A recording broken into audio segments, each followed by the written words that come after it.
it's not on religious grounds. It's on the substantive issues about what it means to own that gTLD, own that word. And until they get to the point, hopefully in collaboration with others, because they can't do it by themselves, this stuff's got to be worked through. The fact that they didn't think about it when they started is, it's just unbelievable. Unbelievable. It didn't take much thought when they said we're going to open this up to just about anything, but we're going to rule out nasty words and foul words and so forth, or insulting words. It is I don't know what drove them to this, especially since in the previous decade and a half they did about 24 names.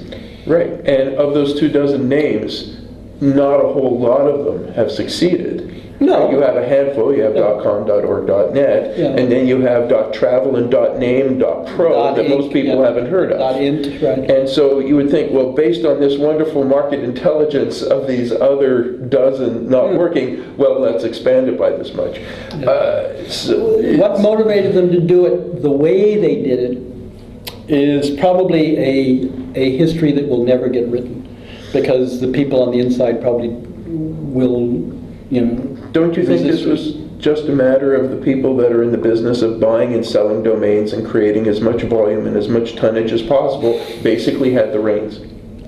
That certainly there's evidence to that, that's true, and it was also extremely profitable for ICANN. So there were big fish stakeholders in the private sector and in this sector who just simply said, this is.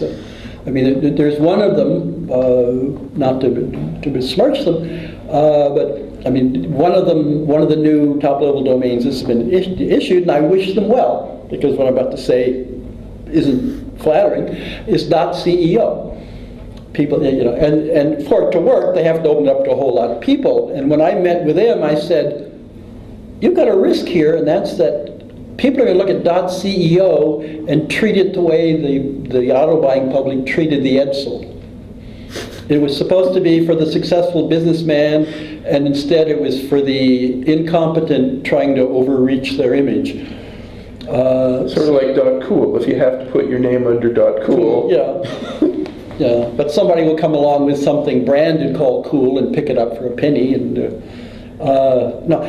this is the turmoil that's going around, and it doesn't appear to me that there's a real brain trust inside ICANN that says, what are the hot button issues that we should move to the fore? What are the ones in which we need a collaborative approach to go forward with? I fear and expect that what will come out of the Brazilian meetings are two things. One, Brazil is extremely mad about NSA spying on Brazil, so they'll use this as a platform to stick a finger in somebody's eye. And the other will be something that is of no consequence that will be treated as though it's something substantive. And they'll say, well, the Brazilian declaration was, and that means, well, the Brazilian declaration may be whatever wording it is, but it's not going to mean what they say it means, and it's going to be discarded the minute context changes. So what you need to do is get a really wide discussion here that involves people getting educated on. And I think that, from my perspective, it's not because I've done work in health, but because I've done work in a whole bunch of other areas. I think that health is going to be one of the hot button issues because everybody's got got a personal interest in it. And if it hits them on car insurance, travel insurance, health insurance, medical access, we won't cover you with this because when you were 13 years old you did that.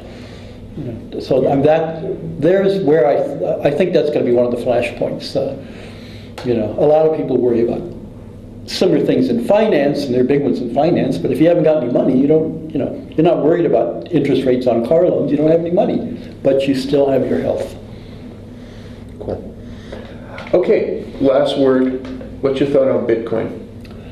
Bitcoin, recently people left Goldman Sachs to work on a company that dealt with Bitcoin.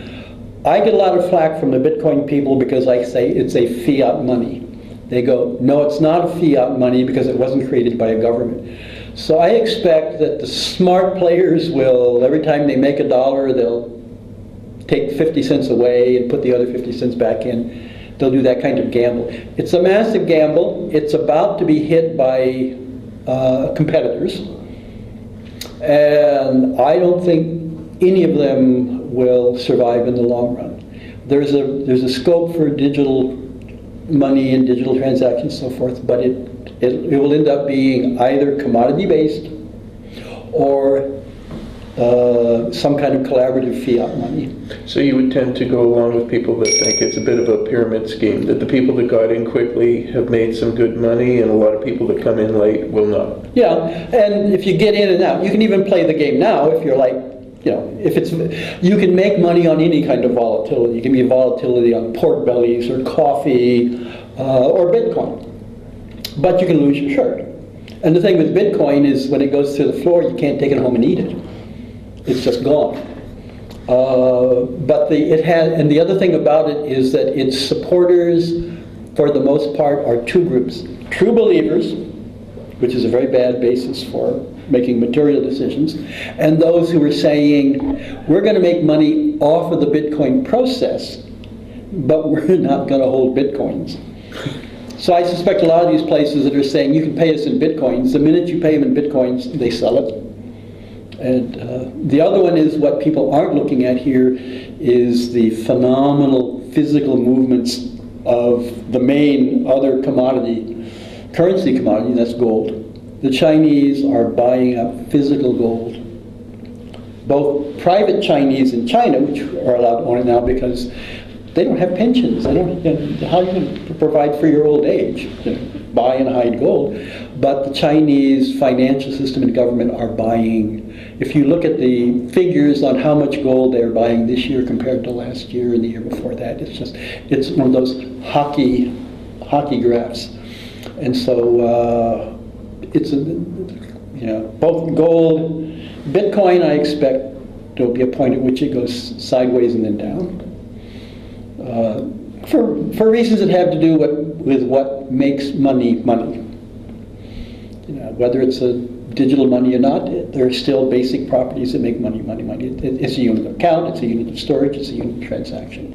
Now it's a unit of transaction, and people are storing it, but that's risky. I hope that who gets hurt isn't too small.